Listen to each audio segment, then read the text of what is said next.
Good morning my dear students. कैसे हैं आप सभी लोग। आशा करता हूं कि सारे लोग स्वस्थ होंगे, मस्त होंगे, व्यस्त होंगे और जबरदस्त होंगे और आपके पेरेंट्स भी बेहतर होंगे। Once again you are welcome to okay English classes. आप सभी लोगों का ओके इंग्लिश क्लासेस में हार्दिक स्वागत और अभिनंदन है। Come to the point. In fact आपने 4 टेंस क्लियर कर लिए। आई मीन 4 टेंस पढ़ाया जा चुका है। Present indefinite tense, present continuous tense, present perfect tense और present perfect continuous tense. I am saying right? मैं सही कह रहा हूं? उम्मीद करता हूं कि सारे बच्चों ने बेहतर तरीके से पढ़ लिया होगा, नोट्स तैयार कर लिया होगा और डेली सेंटेंस बनाते होंगे, अभ्यास करते होंगे और बोलने का भी अभ्यास करते होंगे। यकीनन सेंटेंस बनाते हो तो बोलने का भी अभ्यास करिए, तो उस स्पोकन इंग्लिश में आपके लिए बहुत ही बेहतर रहेगा। Thank you so much. चलिए देखिए, सबसे पहले जो 4 टेंस पढ़े गए उनका अभ्यास कर लेते हैं। एक बार थोड़ा हेल्पिंग वर्ब्स जान लेते हैं आप सभी लोगों से। देखते हैं भैया कि आप लोग पढ़ रहे हो या नहीं, है ना? पढ़ रहे हो या नहीं, ये जानना मुझे बहुत जरूरी है। चलिए बताइए, प्रेजेंट इंडेफिनिट टेंस के हेल्पिंग वर्ब क्या होती है? सारे लोग एक साथ मिलकर बोलेंगे। बताइए क्या होती है? Very good. क्या होती है? डू या डज होती है। प्रेजेंट कॉन्टिन्यूअस टेंस की हेल्पिंग वर्ब क्या होती है? इज, एम, आर होती है। That is wonderful. Present perfect tense की हेल्पिंग वर्ब क्या होती है? हैज या हैव होती है। मेन वर्ब की कौन सी फॉर्म लगाते हैं? थर्ड फॉर्म लगाते हैं। Very good. चौथा tense present perfect continuous tense पढ़ चुके हैं आप, अभ्यास भी हो गया। प्रेजेंट परफेक्ट कॉन्टिन्यूअस टेंस की हेल्पिंग वर्ब क्या होती है? हैज बीन या हैव बीन। मेन वर्ब में क्या लगाते हैं? आईएनजी लगाते हैं। चलिए, आज जो नेक्स्ट प्रेजेंट टेंस के चारों भाग फिनिश हो गए। अगला पास्ट टेंस के 4 भाग पढ़ने, तो पहला 5वां टेंस कौन सा आएगा? Past indefinite tense. जो जानते हो, जो टेंसों का राजा कहा जाता है। क्या कहा जाता है? टेंसों का राजा है ये पास्ट इंडेफिनिट टेंस। आपको बेहतर तरीके से समझना है, ध्यान से समझना है, मस्तिष्क को केंद्रित करके समझना है, एकाग्र होकर समझना है। चलिए ठीक है, देखिए पास्ट इंडेफिनिट टेंस 5वां टेंस आप पढ़ रहे हैं।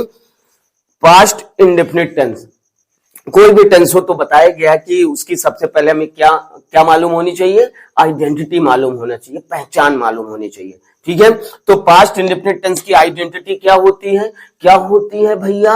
अरे भैया, जिन हिंदी वाक्यों के अंत में ता था, ते थे, ती थी, था थी थे, आ ई ए आदि शब्द आए, तो वह वाक्य पास्ट इंडेफिनिट टेंस कहलाता है। क्या क्लियर हुआ? जैसे ये याद रखना है आपको, जैसे कह दिया जाए वह कल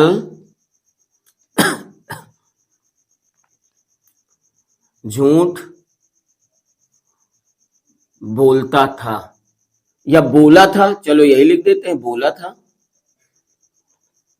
वह कल झूठ बोला था। अब जानिए, पहचानिए ये वाक्य किस टेंस का है। तो देखा हिंदी वाक्य अंत में क्या आया? अरे भैया, था आ गया।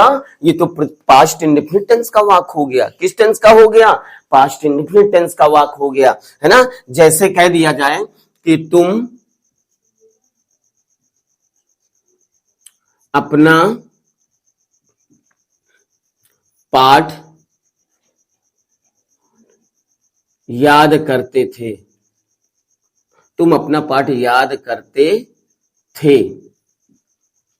तो देखो बेटा, पहचानना ये वाक्य किस टेंस का है। अंत में क्या आया? तिथि आया, तो जान गए पास्ट इंडेफिनिट टेंस का वाक्य हो गया, है ना? तो फिर से एक बार समझ लीजिएगा पहचान। जिन हिंदी वाक्यों के अंत में ता था, ते थे, ती थी, था थी थे, आ ई ए आदि शब्द आए, तो वह वाक्य पास्ट इंडेफिनिट टेंस कहलाता है। यानी है नहीं आता है। ता था, ते थे, ती थी, था थी थे, आ ई ए आदि शब्द आए, तो वाक्य क्या कहलाता है? पास्ट इंडेफिनिट कहलाता है। अब जान लेंगे, एक सेंटेंस नहीं 1000 सेंटेंस आएंगे तो जान लेंगे, पास्ट इंडेफिनिट जान लेंगे। अगर आइडेंटिटी जान लेंगे तो मैं दावा करता हूं अनुवाद आने से आपको कोई नहीं रोक सकता। Please attention everyone. अब क्या पढ़ना है? Affirmative sentence. अब देखना पास्ट इंडेफिनिट के अफर्मेटिव सेंटेंस का अनुवाद कैसे किया जाता है। ठीक है, प्लीज अटेंशन एवरीवन। क्या सारे लोग जग गए? क्या सारे लोग जग रहे हैं? वेरी गुड, जगिए जगोगे तो मिलेगा, सोओगे तो कुछ नहीं मिलेगा। क्या मैं सही कह रहा हूं ना? सही कह रहा हूं ना लल्ला? चलिए ठीक है। अब देखना है कि पास्ट इंडेफिनिट के अफर्मेटिव सेंटेंस के अनुवाद कैसे बनाए जाते हैं या कैसे किए जाते हैं। ठीक है, तो पास्ट इंडेफिनिट टेंस का अफर्मेटिव सेंटेंस का अनुवाद बनाना आप जानते हैं। तो अनुवाद करते समय सबसे पहले क्या लिखते हैं? सब्जेक्ट लिखते हैं। अब पास्ट इंडेफिनिट टेंस की हेल्पिंग वर्ब अगर पूछी जाए, पास्ट इंडेफिनिट टेंस की हेल्पिंग वर्ब क्या होती है? डिड होती है। डिड, DID, डिड होती है। लेकिन पास्ट इंडेफिनिट के अफर्मेटिव सेंटेंस में डिड नहीं लगाया जाता, बल्कि मेन वर्ब की सेकंड फॉर्म लगाई जाती है। और ये लल्ला, पास्ट इंडेफिनिट के अफर्मेटिव सेंटेंस में क्या लगाया जाता? मेन वर्ब की सेकंड फॉर्म लगाई जाती है। क्या लगाई जाती है? मेन वर्ब की सेकंड फॉर्म। फिर इसके बाद ऑब्जेक्ट, फिर इसके बाद लल्ला अदर वर्ड लिखा जाता है। ये आपका फार्मूला क्रिएट हो गया। अब अकॉर्डिंग टू फार्मूला, फार्मूले के अनुसार आपको सेंटेंस क्रिएट करना है, प्रिपेयर करना है। कैसे? जैसे कह दिया जाए सूर्य पूरब से निकल आया। सूर्य पूरब से निकल आया या निकला या निकल आया था? निकल आया, निकल आया था कर दो।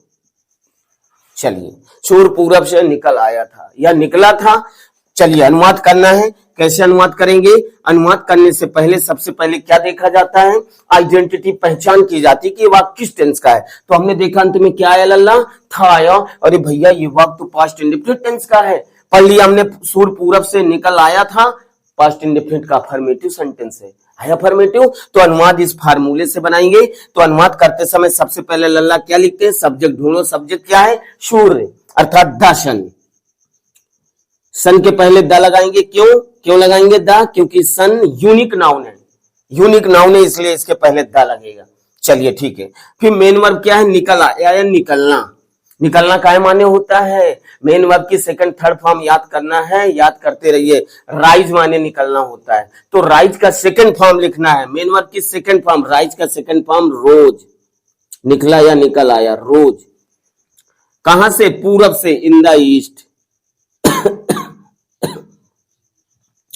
ऑब्जेक्ट तो दिया नहीं कि क्यों निकला, अदर वर्ड है इन द ईस्ट। आपका अनुवाद हो गया। आ गया ना मजा? मजा आएगा, मन से पढ़ोगे तो मजा आएगा। चलिए, सूर्य पूरब से निकल आया था, the sun rose in the east. दूसरा एक एग्जांपल और समझ लीजिएगा, सभी लोग बेहतर तरीके से। देखिए, कह दिया गया गया, गया, गया, गया। चलिए भाई, इसका अनुवाद करिए। अनुवाद करने से पहले आइडेंटिटी करो, पहचान करो ये वाक्य किस टेंस का है। आ गया, अरे भैया आ गया, तो ये वाक्य पास्ट इंडेफिनिट का हो गया। अफर्मेटिव सेंटेंस है, अफर्मेटिव सेंटेंस है ना ये। तो अनुवाद करेंगे। कैसे करेंगे? सब्जेक्ट देखेंगे क्या है? गया। ये किसी व्यक्ति का नाम है गया, तो गया सब्जेक्ट लिख दिया, गया। फिर इसके बाद मेन वर्ब क्या है? गया। काय माने गया? गो। अब देखो, गो का कौन सा फॉर्म लिखना है? सेकंड फॉर्म लिखना है। इस बात को याद रखना, ऑलवेज रिमेंबर दिस पॉइंट, कि पास्ट इंडेफिनिट के अफर्मेटिव में मेन वर्ब की सेकंड फॉर्म यूज होती है। बात समझ में आ गई ना लल्ला? तो क्या हो जाएगा? गो का सेकंड फॉर्म क्या होता है लल्ला? वेंट। और जब कोई जाता है तो सामानगत के लिए टू लगाते हैं। अब ऑब्जेक्ट क्या है? गया। स्थान का नाम है ये। बोध गया का नाम सुना है ना आपने? बस वही स्थान का नाम है गया। तो क्या हो जाएगा? गया को गया ही लिखोगे, स्थान का नाम है गया।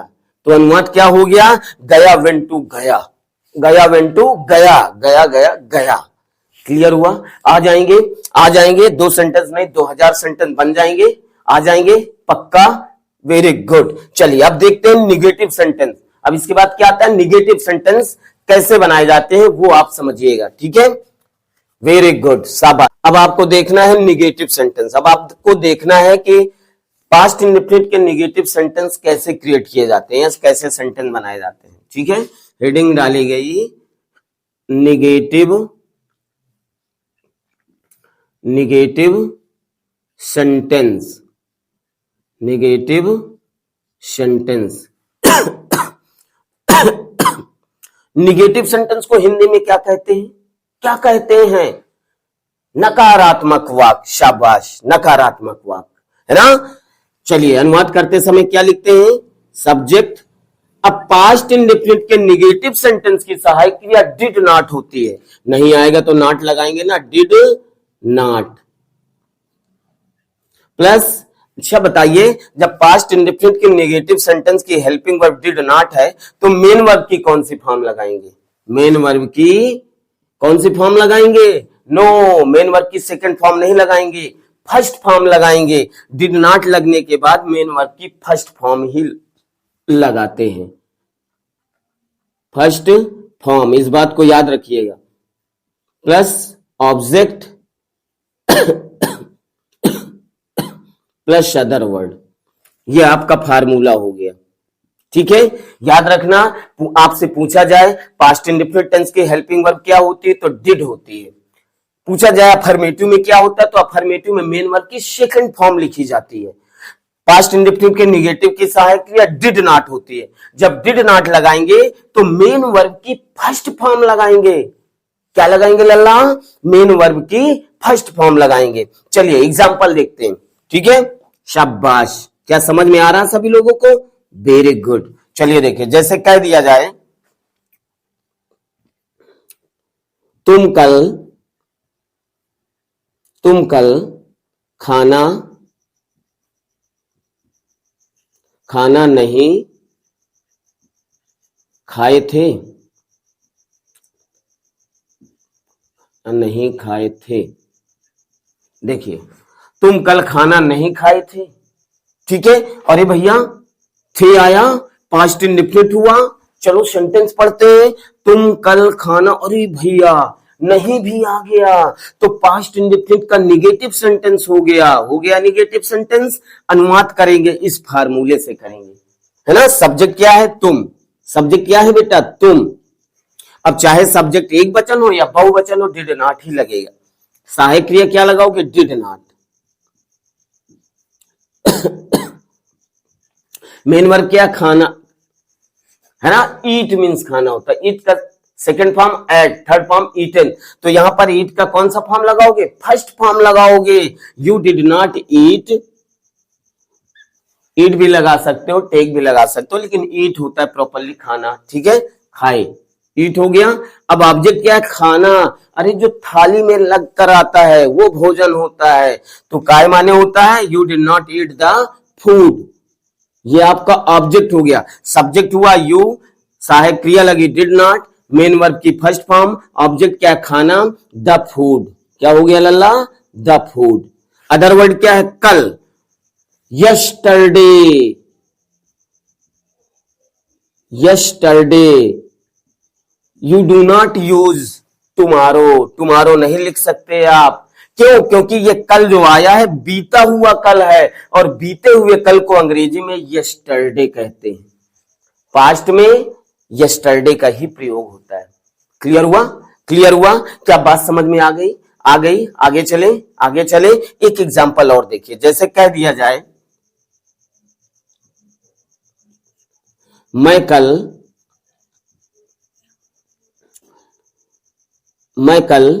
झूठ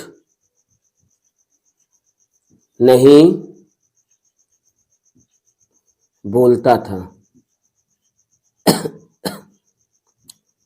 मैं कल झूठ नहीं बोलता, मैं कल झूठ नहीं बोलता था। बोलता था या मैं कल झूठ नहीं बोला था।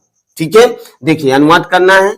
अंत में देखा था आया, पास्ट इंडेफिनिट हुआ, नहीं आया, निगेटिव हो गया, तो इस फार्मूले से अनुवाद बनाएंगे। सब्जेक्ट क्या है? आई। सब्जेक्ट क्या है लल्ला? आई। क्या लगाओगे? सहायक क्रिया डिड नॉट। क्या लगाओगे? Did not. फिर मेन वर्ब क्या है? बोलना। बोलना का माने होता है? टेल। टी फर्स्ट फॉर्म लगाओगे टेल का, फर्स्ट फॉर्म टेल। ऑब्जेक्ट क्या है? झूठ, अलाई। अदर वर्ड क्या है? यस्टरडे, बीता हुआ कल है तो बीते हुए कल के लिए यस्टरडे लगाते हैं। यस्टरडे का प्रयोग ना तो प्रेजेंट में करते हैं, बहुत इंपॉर्टेंट बात है बेटा, यस्टरडे का प्रयोग ना तो प्रेजेंट में करते हैं ना फ्यूचर में करते हैं, यस्टरडे का प्रयोग केवल पास्ट इंडिफिनिट में करते हैं। बात समझ में आ गई ना? यस्टरडे का प्रयोग किसमें होता है? केवल पास्ट इंडिफिनिट टेंस में होता है, यानी पास्ट में होता है। बात समझ में आई? पास्ट में तो सारे टेंस आ जाएंगे, past indefinite, past continuous, past perfect, past perfect continuous, तो पास्ट में होता है, बाकी ना तो प्रेजेंट में होता है ना फ्यूचर में होता है। ओके, बात समझ में आ गई? एक एग्जांपल और देख लीजिएगा जो कि बहुत ही ध्यानपूर्वक आपको समझना होगा। यदि निगेटिव में कभी नहीं आ जाए, क्या आ जाए? कभी नहीं। जैसे कह दिया जाए, इधर बता दे रहा हूं, देखिए समझिएगा। कह दिया जाए वह स्कूल कभी नहीं जाता था, या कभी नहीं गया, वह स्कूल कभी नहीं जाता था, फुल स्टॉप। चलिए अनुवाद करते हैं। तथा आया, पास्ट इंडेफिनिट हुआ, नहीं आया, निगेटिव हो गया, लेकिन इसमें कभी भी लगा है, कभी नहीं। तो यदि पास्ट इंडेफिनिट के निगेटिव में कभी नहीं आ जाए तो डिड नॉट के स्थान पे नेवर का प्रयोग करते हैं। नेवर मीन क्या होता है? कभी नहीं। तो देखिएगा, ही सब्जेक्ट हो गया, ही मेन वर्ब, फिर इसके बाद कभी नहीं, डिड नॉट के स्थान पे क्या लगाएंगे? नेवर। क्या लगाएंगे? नेवर। यदि पास्ट इंडेफिनिट के निगेटिव में कभी नहीं आ जाए तो डिड नॉट के स्थान पे नेवर लगाएंगे और इसके बाद मेन वर्ब की सेकंड फॉर्म लिखेंगे। कौन सी form? Second form, he never went to school. इस बात को याद रखना, because it is very important point. बात समझ में आई? कि यदि समझ में आ गया ना, और समझने की कोशिश करिए, बेहतर तरीके से समझा रहा हूं, परेशान ना हो, आ जाएगा चिंकी, डोंट वरी। देखिए, वह स्कूल कभी नहीं जाता था, तथा आया, पास्ट इंडेफिनिट हुआ, लेकिन इसमें नहीं केवल ना आकर कभी नहीं आ गया। तो बताओ, कभी नहीं कहे माने होता है? नेवर होता है ना, तो मैंने नेवर लगा दिया। तो क्या बताया गया? कभी नहीं आ जाए तो डिड नॉट फिर नहीं लगाते हैं, बल्कि डिड नॉट के स्थान पे नेवर लगाते हैं। जब नेवर लग जाएगा तो मेन वर्ब की सेकंड फॉर्म लिख। कौन सी फॉर्म? Second form. ठीक है, तो he never went to school. Right now, very good. सारे बच्चे लेबोरियस हैं, बेहतर तरीके से राइट करो, कंप्लीट करो, रिवाइज करो। आपको मैं होमवर्क भी दे रहा हूं, और होमवर्क में सेंटेंस बनाओ। 20 सेंटेंस क्रिएट करना है, बनाने हैं 20 सेंटेंस, ठीक है। और बेहतर तरीके से राइट करना है, तैयार करना है, रिवाइज करना है, और बेहतर तरीके से मेहनत करते हुए आगे चलना है। मेहनती बनिए, परिश्रमी बनिए, आलसी नहीं। आज मेहनत करोगे तो आने वाले वक्त में खुश रहोगे, अगर आज आलस करोगे तो आने वाले वक्त में रोना पड़ेगा। इस बात को सदैव याद रखना। Thank you so much. Thank you watching from my video. Thank you so much. बेहतर से पढ़िए।